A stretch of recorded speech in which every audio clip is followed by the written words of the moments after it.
नमस्कार, मैं GRS news के लिए गिरीश सिकरवार। इलेक्ट्रॉल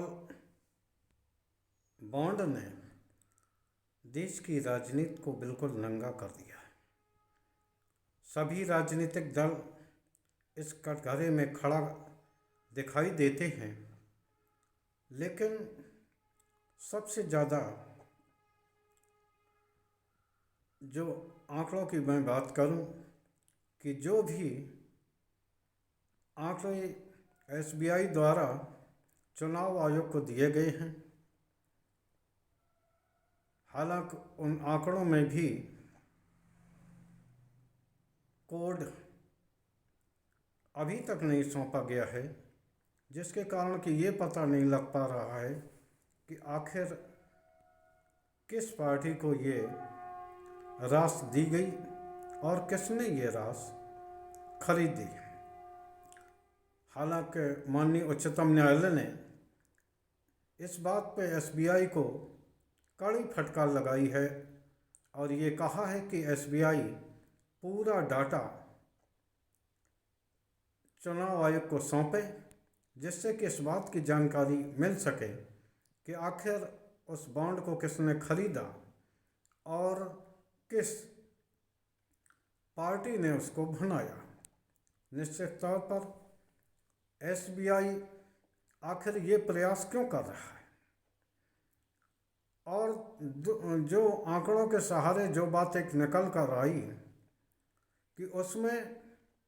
ईडी के जरिए पहले उन कंपनियों पर छापे डलवाए गए,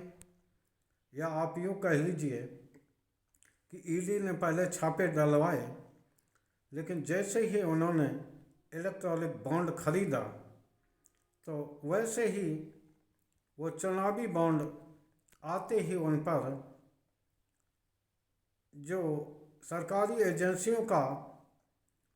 दबाव था वो कम कर दिया गया। बाद में फिर से उन पर छापेमारी की गई और फिर से बॉन्ड खरीद कर इस तरह से सरकारी एजेंसियों के दबाव को कम कर दिया गया। अगर आप देखें तो एक ऐसी भी कंपनी उसमें पाई गई जिस पे कि ईडी और सीबीआई दोनों की कार्रवाई चल रही थी। इनकम टैक्स विभाग ने भी उस पर आयकर में भ्रष्टाचार का मामला जारी किया था, लेकिन उसने जैसे ही चुनावी बॉन्ड खरीदा और उसको पार्टी विशेष को दिया, तुरंत ही उसे 14 करोड़ रुपए का एक प्रोजेक्ट मिल गया, जबकि इसी में कंपटीटर के रूप में एल&टी जो कि प्रतिष्ठित कंपनी है, उसने 800 करोड़ का अपना निविदा भरी थी। तो निश्चित तौर पर 600 करोड़ की रुपए का चूना सरकारी राजस्व को लगाया गया और 600 करोड़ रुपए बढ़ाकर इस प्रकार के देश के पैसे का बंदरबाट किया गया। अभी हालांकि ये नहीं कहा जा सकता कि ये राशि किसको मिली है किसको नहीं मिली है, लेकिन जिस तरह से ईडी की कार्रवाई का मध्यम पड़ना और उसके बदले में सरकारी ठेकों का कंपनियों को मिलना, ये साबित करता है कि निश्चित तौर पर ये राशि सत्ताधारी दल को ही दी गई होगी। अब जब उच्चतम न्यायालय ने एसबीआई को फटकार लगाई है, तो जैसे ही ये बार कोड मिलेगा, तुरंत ही इस बात की जानकारी मिल जाएगी कि किस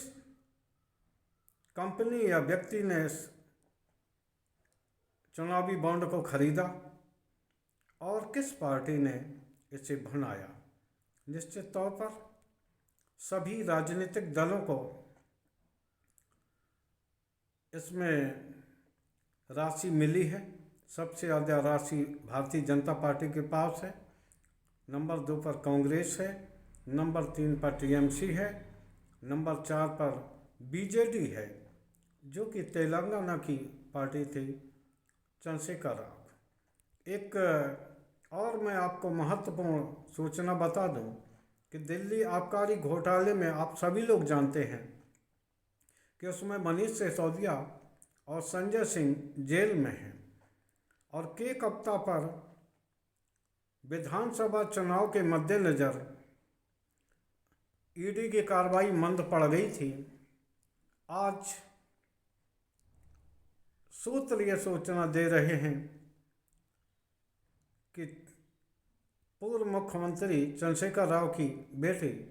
के कप्ता से ईडी दिल्ली लाके पूछताछ करेगी। ईडी का क्या रवैया है और इसको लेकर विपक्षी दलों के क्या आरोप रहे हैं, ये आरोप अब राजनीतिक नहीं रहे और न ही ये माना जाना चाहिए कि सत्ताधारी दल पर यह आरोप विपक्ष मढ़ता ही रहता है। जिस तरह से ईडी की कार्रवाई चुनावी बॉन्ड खरीदती है ढीली की गई, और ईडी की कार्रवाई के बाद चुनावी बॉन्ड देने पर ही उनको ठेके दे दिए गए। यहाँ तक कि चुनावी बॉन्ड लेने में ये भी परवाह नहीं की गई कि आखिर वो कंपनी करती क्या है। सबसे ज़्यादा चुनावी चंदा देने वाले फ्यूचर गेमिंग, जो कि सटोरिया फर्म है और आम जनता को बर्बाद करने वाली लॉटरी का संचालक है, उसने सबसे ज़्यादा राशि 1368 करोड़ रुपया दी है। हालांकि अभी ये कहने की स्थिति में हम नहीं हैं या कोई नहीं है कि आखिर ये राशि किसे मिली है, लेकिन जिस तरह ईडी की कार्रवाई करती रही और वो बॉन्ड खरीदते रहे, उससे एक बात तय हुई कि निश्चित तौर पर ये राशि सत्ताधारी दल को ही दी गई होगी, क्योंकि वही ऐसा दल है कि जो ठेके दे सकता है या जो कि ईडी की कार्रवाई को कुंद कर सकता है या ईडी की कार्रवाई को तेज करा सकता है। निश्चित तौर पर पूरी सत्ता दल, जितनी भी राजनीतिक पार्टी हैं, सभी चुनावी बॉन्ड को लेकर शक के घेरे में हैं। क्यों नहीं राजनीतिक पार्टियां इस बात की घोषणा खुद से करती हैं कि हमें इस कंपनी ने इतना इतना चंदा दिया है। हालांकि कांग्रेस ने कल एसबीआई द्वारा कोड न दिए जाने पर यह कह के आपत्ति की थी कि वो चाह कर भी ये नहीं बता पाएंगे कि आखिर ये राशि दी किसने है, क्योंकि जब कोड है, कोड के सहारे ये पता लगता है कि ये राशि आखिर किसने दी है। तो अभी आशा की जानी चाहिए कि एसबीआई द्वारा चुनाव आयोग को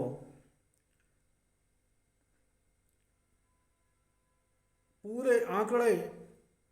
कोड शायद दिए जाने के आदेश के बाद दूध का दूध पानी का पानी होगा, और वो राजनीतिक दल जिन्होंने चंदा लिया है वो ये बताने की स्थिति में होंगे कि उन्हें किन लोगों ने चंदा दिया है। हालांकि राजनीतिक पार्टी कॉरपोरेट या आम जनता से चंदा ले सकती हैं, लेती रही हैं, लेकिन जिस तरह से सरकारी एजेंसियों का दुरुपयोग करके बार बार उन कंपनियों से वसूली की गई, उससे ऐसा महसूस होता है कि ये एक वसूली गैंग सा सरकारी एजेंसियां आचरण कर रही थी, जिसको लेकर भी कई बार माननीय उच्चतम न्यायालय ने सवाल उठाए और आम जनता के मध्य में भी ये सवाल उठे। विपक्षी दल तो शुरू से ये आरोप लगाते रहे कि इन सरकारी एजेंसियों का दुरुपयोग किया जा रहा है, लेकिन बहुमत के दल पर विपक्ष की आवाज़ को दबाया जाता रहा लेकिन अब जब चुनावी बॉन्ड का खेल आ गया है तो राजनीतिक दलों के सामने अपनी प्रतिष्ठा बचाने का ये आखिरी मौका है कि वो कम से कम ये बताएं और ऐसा हलफनामा माननीय उच्चतम न्यायालय या चुनाव आयोग में भी दें कि उन्होंने गलत तरीके से किसी से भी रास नहीं ली है। खैर, आंकड़े आते ही इस बात की जानकारी हो जाएगी, तारीखों का मिलान हो जाएगा और उससे पता लग जाएगा कि उस चंदे के एवज में उन कंपनियों या व्यक्तिगत व्यक्तियों को क्या लाभ दिया गया और सरकारी या देश के राजस्व का कितना हानि की गई। आज के ब्लॉग में बस इतना ही। जय हिंद, जय भारत।